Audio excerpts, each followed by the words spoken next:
कितना भी मुझे उस पर भरोसा हो, लेकिन स्टॉप लॉस तो फिर भी रखूंगी ही रखूंगी। मेरे लिए ट्रेड मिस होना कोई प्रॉब्लम नहीं है, लेकिन अगर मुझे समझ में नहीं आता है तो मैं ट्रेड ज़बरदस्ती लेना नहीं चाहती। और ऐसा होते होते एक दिन आता है जब हमारे trades overall net balance sheet जो हमारी साल की होती है वो पॉजिटिव रहती है। हेलो फ्रेंड्स, चलिए आज मैं अपने स्टाइल से बोलिंजर बैंड विथ आरएसआई या आरएसआई विथ बोलिंजर बैंड, इन दोनों के कॉम्बिनेशन से ट्रेड कैसे निकालती हूँ। मैं अपना स्टाइल आपको सिखाती हूँ। सबसे बड़ी बात हमेशा मैं कहती हूँ और याद रखने की चीज़ है, ऑसिलेटर्स, इंडिकेटर्स ये सपोर्टिव है। ट्रेड प्राइस एक्शन पे होता है। जब तक प्राइस मुझे एक्शन नहीं बोलती है तब तक एक्शन नहीं लेना है।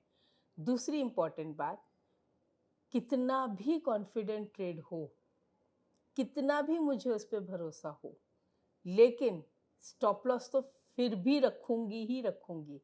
बिकॉज मैं राइट हो सकती हूँ, गारंटी तो नहीं है ना, गलत भी तो हो सकती हूँ। बिकॉज मैंने अपनी स्टडी की है, कभी कभी मार्केट में से सामने से क्या आ जाता है हमें पता नहीं चलता। इसलिए स्टॉप लॉस लगाना बहुत ज़रूरी है। और स्टॉप लॉस की कीमत वो ही जान सकता है जो स्टॉप लॉस नहीं लगा के लाखों रुपए बर्बाद कर चुका है।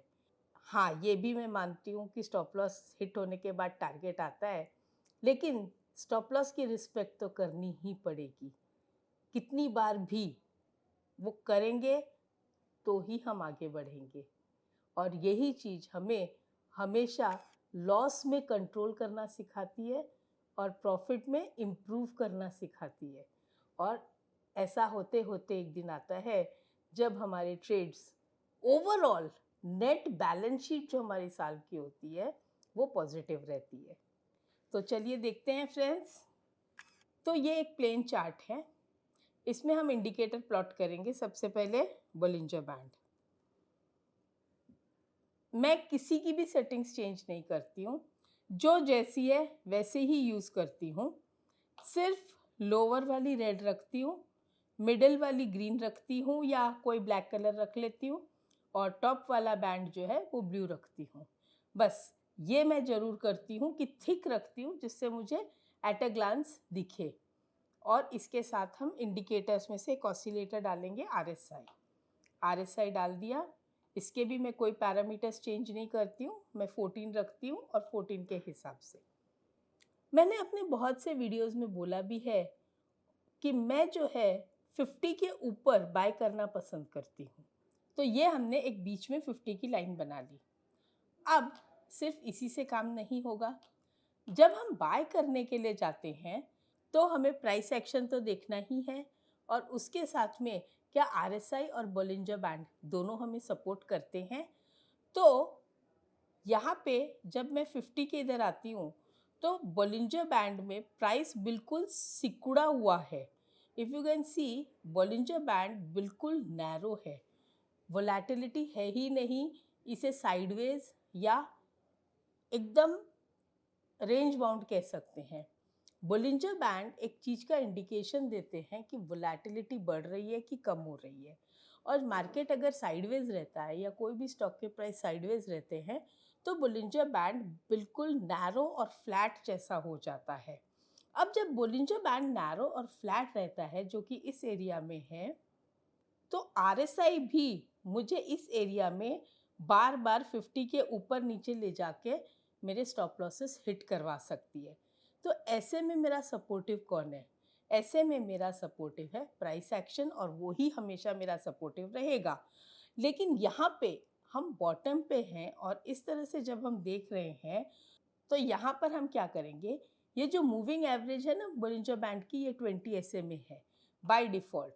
तो ये 20 के ऊपर अगर आ गई और 20 के ऊपर आरएसआई भी 50 के ऊपर है, साथ में ओपन और लो, जो कि मेरा फेवरेट है। मैं हमेशा कहती हूँ कि ओपन और लो के पास में अगर हो, यहाँ पर अगर देखें तो 748.05, 748.05 ओपन और लो ऑलमोस्ट सेम है। RSI 50 के ऊपर है। बोलिंजर बैंड में प्राइस जो है वो 20 SMA के ऊपर है। अब ये यहाँ से चलता है और अपर बैंड के साथ वॉक करना शुरू करता है। ये जो अपर बैंड के साथ वॉक करना शुरू करता है और फिर यहाँ पे ये नैरो हो गया, लेकिन यहाँ पे नैरो होके क्या हुआ है, RSI 50 के नीचे नहीं आई है। अब RSI 70 के ऊपर चली गई तो वैसे भी मैंने कई वीडियोस में बताया है कि 70 के ऊपर तो मेरा सेल बनता ही नहीं है। हाँ, ये कर सकती हूँ कि जो मैंने यहाँ पे बाय किया था और जब यहाँ पे अंदर बंद हुआ या ओपन हाई दिखा तो मैं पार्ट प्रॉफिट्स बुक कर सकती हूँ, because RSI is not below 50, तो मैं पार्ट प्रॉफिट्स बुक करूँगी, पूरा स्क्वायर ऑफ करके नेगेटिव नहीं जाऊँगी। और वापस जैसे ही 70 के ऊपर आया, प्राइस ने बैंड के साथ चलना शुरू कर दिया, जिसे कहते हैं walking the band. Walking the band और साथ में SMA के ऊपर ही चल रहा है, 20 SMA के ऊपर। कहीं पे भी मुझे ये नहीं दिख रहा है कि ये SMA के नीचे आया हो या वॉकिंग की द बैंड या RSI 70 सब मेरे फेवर में चल रहा है। कंटिन्यू ट्रेड को होल्ड कर सकती हूँ, पार्ट प्रॉफिट्स बुक कर सकती हूँ। हाँ, पार्ट प्रॉफिट्स बुक करने की मेरी आदत है। और एक और आदत है कि जब मैं मान लो कोई शेयर फ्री हो जाता है तो मैं फिर नहीं बेचती, अगर वो अच्छा ब्लू चिप कंपनी है तो। अगर आप ये वीडियो अब तक देख रहे हैं तो आपका ये जानना जरूरी है कि इंडिया में 95% ऑफ द ट्रेडर्स लॉस में रहते हैं। ट्रेडिंग से पैसे कमाना मुश्किल नहीं है, बट टॉप 5% में आने के लिए सही नॉलेज और ट्रेडिंग सिस्टम फॉलो करना जरूरी है, जो आपको एक्सपीरियंस प्रोफेशनल ही सिखा सकते हैं। Upsurge.club का टेक्निकल एनालिसिस कोर्स आपके ट्रेडिंग जर्नी का परफेक्ट स्टार्टिंग पॉइंट है, क्योंकि इसे ज्योति बुधिया मैम ने सिखाया है, जिनके पास 37 इयर्स का एक्सपीरियंस है। इस कोर्स में candlesticks, indicators and chart pattern जैसे कई सारे कॉन्सेप्ट्स प्रैक्टिकली कवर किए हैं, which will make you a pro trader. तो आज ही डिस्क्रिप्शन में दी गई लिंक पे क्लिक कीजिए और अपनी ट्रेडिंग जर्नी शुरू कीजिए at just 499। Now let's get back to the video. Free के शेयर्स मुझे बहुत पसंद है और लेडीज़ लोगों को फ्री का माल बहुत पसंद होता है। तो ऐसे करके अगर हम इसे यहाँ पे देखें, अब यहाँ पर क्या देखने मिल रहा है, यहाँ पे प्राइस 20 SMA को तोड़कर उसके नीचे बंद हुआ, उसका लो भी टूटा और RSI ऑलमोस्ट 50 के पास है। जैसे ही 50 के नीचे और ये ओपन और हाई सिर्फ 3 रुपए का कुछ फ़र्क है, 0.5% हम रफली पकड़ते हैं, और RSI 50 के नीचे सारी प्रॉफिट बुक, और उसके बाद शॉर्ट भी जा सकती हूँ। अगर FNO का स्टॉक है तो शॉर्ट भी जा सकते हैं और पुट भी खरीद सकते हैं, कॉल भी राइट कर सकते हैं। And see the beauty, RSI भी और प्राइस भी, और प्राइस ने लोअर बैंड पर वॉकिंग चालू कर दी। अब यहाँ पे एक हैमर कैंडल बना है, जिसे पिन बार भी कहते हैं। अगर चार्ट्स बहुत अच्छे से जानते हो तो इसको यूज़ करके यहाँ पे शॉर्ट पोजीशन कट की जा सकती है। मैंने क्या कहा, भाव भगवान है, प्राइस एक्शन लेना है। अगर कट नहीं करनी है तो पार्ट प्रॉफिट्स तो बुक किया ही जा सकता है। चलिए एक ट्रिक बताती हूँ।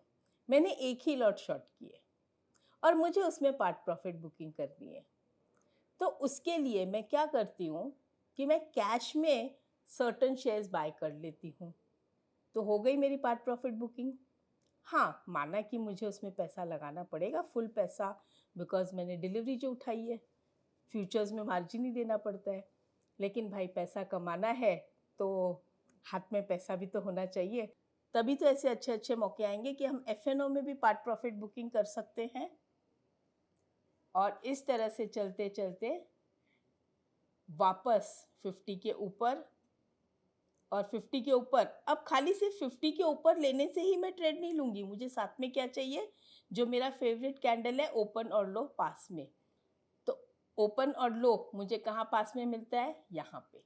अब यहाँ पे मैं बाय करूँगी, उसी के हिसाब से इसमें चलते जाएंगे। स्टॉप लॉस वही होगा SMA 20 और मूवमेंट चलती जाएगी और यहाँ फिर वापस ओपन हाई, RSI भी 50 के नीचे, प्राइस भी SMA के नीचे, इसका लो तोड़ा और इसके बाद इसने मुझे शॉर्टिंग का चांस नहीं दिया बिकॉज उसमें कहीं भी ओपन और हाई नहीं है।